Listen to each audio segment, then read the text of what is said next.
কৰি ৰাখিব লাগিব। বিহু আমাৰ আয়ুস ৰেখা, বিহু আমাৰ সমন্বয়ৰ এটা এনাজৰী হয়। গতিকে বিহু আমি পাতিব লাগিব আৰু সেই বিহুৰ জৰিয়তে জুবিন গাৰ্গে আমাৰ মাজত যিটো জাতি ধৰ্ম নিৰ্বিশেষে যিটো ঐক্য আৰু একতাৰ এনাজৰী দি গৈছে তাক আমি জীয়াই ৰাখিব লাগিব।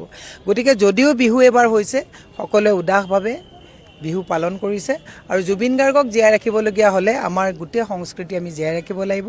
সম্প্ৰীতি আৰু সংস্কৃতিৰ এনাজৰীডাল জুবিন গাৰ্গে দি যোৱা এনাজৰীডাল আমি বিভাজনৰ ঊৰ্ধত যাতে বিভাজন নোহোৱাকৈ সমন্বয় এনাজৰীডাল ধৰি ৰাখিব লাগিব, তাৰে কামনা কৰিছোঁ।